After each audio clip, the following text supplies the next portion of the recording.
Hey everybody, it's author MD New again, and I am here today to do a reading from my new novel, Volaria, which came out in October.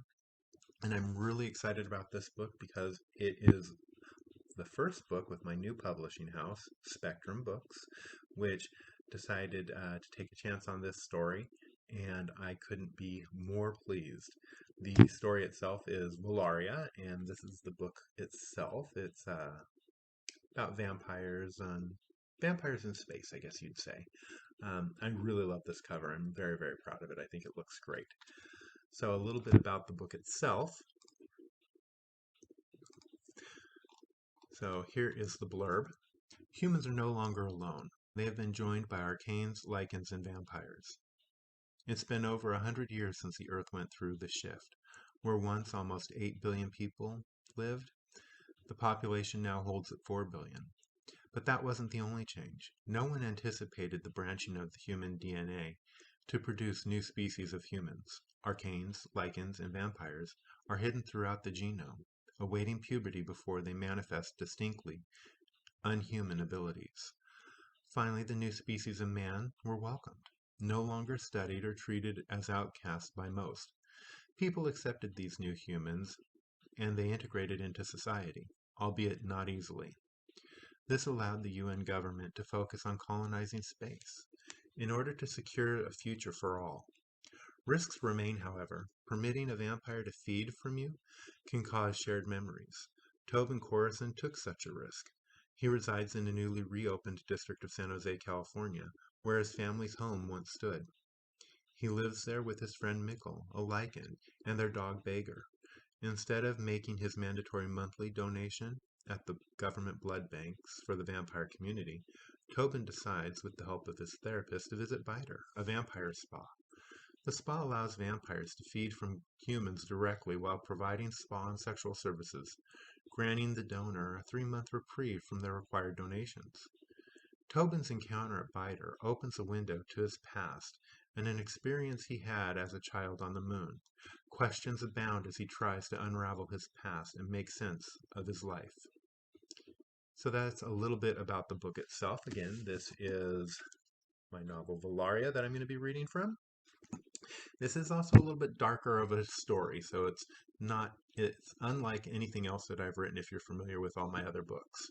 This one is darker and hits on some darker themes, which I am very proud of, and I am excited that I was able to write this and get it out for people to read. So, that being said, I'm going to be reading from chapter 1, and we start with one of our main characters, Tobin. Walking down the hall, a soft whimper off to Tobin's left found his ears. He glanced over his shoulder at the door, body servicing room 1. Every part of this visit was unfamiliar to him, but he had heard stories about what went on behind these closed doors. Everyone did. Nothing occurring here surprised him or anyone, but being here went against everything his parents had taught him. That's why he hadn't been to a place like this before. However, something needed to change. He needed to change. He wanted to be a better person, a more informed person, and he couldn't do that by allowing himself to be ruled by the words of his parents. Not anymore. He had wasted enough of his life doing that already. So, he had agreed to be here. This trip would be his first and possibly his last, but he couldn't say for sure. From what he'd heard of this place and what he'd experienced so far, a 50-50 mix of truth versus fantasy is what it's what he's come across so far. With the contradictions he'd encountered, he wasn't completely sure what he would find behind the veil of mystery and intrigue. Probably nothing as salacious as I've heard, or my parents warned us about. People always exaggerated, especially, sadly, it would seem my parents. People could come for any number of treatments before and after their appointment, and all the services seemed legitimate and nothing too outlandish. Tobin supposed for some people they came wanting as much pleasure as possible for their credits and their time. But Tobin didn't come here seeking pleasure. At least, not at the moment. His curiosity turned more towards academics and selfishness. Yes, he had ventured into the biter willingly, as required by law, but He didn't want any kind of sexual encounter. He wanted to see what the experience entailed, with no mental or physical numbness. In his life, he had enough magical and pharmaceutical interferences. Plus, he needed to fulfill his government obligation for the next 3 months. Being here today had been an idea floated by his therapist. So why not, he decided. Part of me taking control of my life, not hiding in the background and shadows. I want to be a whole person, not this unhappy half person I've always suffered as, not living in some self-imposed fear passed on by my folks. He continued down the hall, passing each of the doors, a wave of muffled sounds coming from behind them. Along the way, cutouts in the walls housed murals, windows to the outside world. The design reminded Tobin of the scene right beyond the walls. Well, some views. Piped in the space, the sound of rain, or maybe waterfalls danced around his ears. Tobin took a breath and let the soothing sounds drop over him.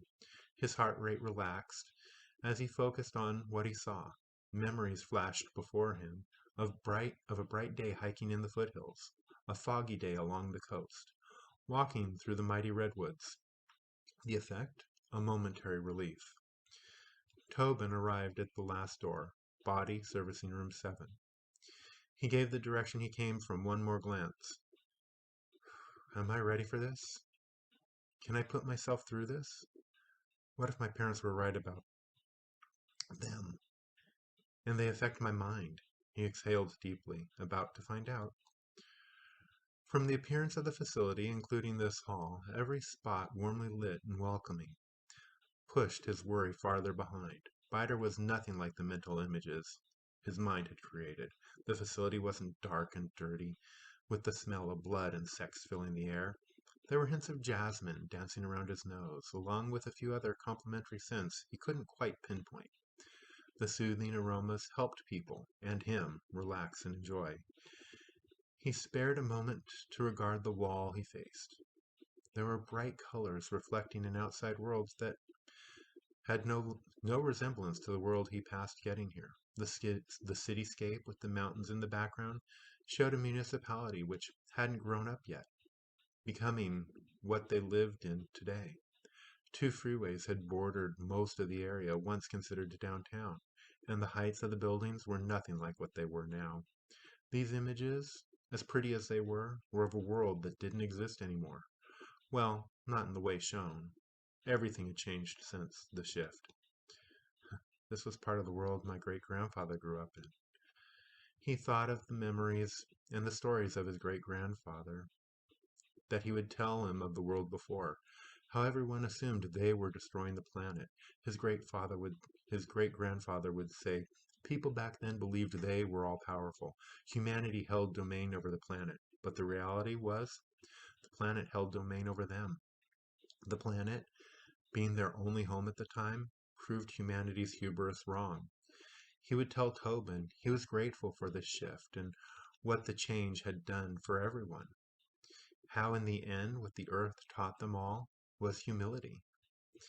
A lesson mocked by his parents, unfortunately. Tobin loved hearing these stories as he sat with the old man. Tobin had been 8 when his great-grandfather died, but the stories had always stuck with him. Maybe that's why he butted heads with his father so much, because he didn't buy into his narrow-mindedness. Sometimes he fantasized about living before the shift as a child, much like his great-grandfather. The shift didn't affect the young, or so they assumed. Tobin sighed. I'm being too hard on my parents. They were good people. They worked hard and provided us with a good life. And it wasn't like they were out there protesting and marching. They just had strong opinions and worried for us. That was all. Tobin ran a hand along the false window, viewing the city from the past. The change? Well, the first signs started in Africa, then moved into Asia, and from there the rest of the world. There were those at first who acted as though the shift was a joke, something happening somewhere else. But the changes and the accompanying sickness marched on. Within 3 months, much of the world had been closed, under lockdown or quarantine. Within 15 months, The world economy collapsed. After the second year, 50% of the world's population died. By the time the shift ended, it took human society 5 years to recover. But by then nature and the planet had already changed humanity and had reminded them who actually held all the power. A peaceful chime tickled his ear and pulled him away from his thoughts. He moved towards the eventual destination as the doors opened. Tobin, the person with lavender hair pulled in a ponytail, asked. The attendant was shorter and not altogether unattractive, but certainly not beautiful or handsome. Tobin noted they had an ear implant accented with a single piercing, which seemed typical for their work outfit, considering all the others had appeared to be dressed the same way, and all had a similar ear implant. He wondered if the person might opt out of having an implant, or if the device was a condition of employment. He supposed they needed to keep full records of every interaction, and ensure no form of intimidation or harassment occurred. Many people in service sector jobs had them. Luckily for him, he wasn't one of them. He had an office job, which he enjoyed. He valued his privacy, but still, the device had expert uses, even if the technology tended to be bothersome and pose privacy concerns. He focused on the individual's tannish outfit and how the colors complemented the interior walls of the building, but the cut of the ensemble was anything but flattering to the individual's shape. They were everything and nothing of what he had expected to see here. More false narratives I picked up from my folks. Dr. Gyana had become more and more correct over the years as he unlearned what he had been taught. Rumors and fake news are no one's friends. Yes, Tobin's tone softer than he had intended, but still audible. Welcome. I'm Dela. They stepped to the side. Please come in and have a seat. They pointed in the direction they wanted him to go. Well, this is it. Tobin marched into the room, uncertain of what was coming his way. So, that is a little bit of a reading from Volaria, and if it sounds like it might have something to do with what we went through, that is purely coincidental. This book was actually started a year prior to 2020. So when events of 2020 actually started to take place, I did have to go in and make some edits here and there and change a few things just so it would reflect what we actually went through. Anyway, so that was a reading from Volaria. All the details are in the link below. So I hope you guys have a great day and thank you so much. Take care, everybody. See you again real soon. Bye.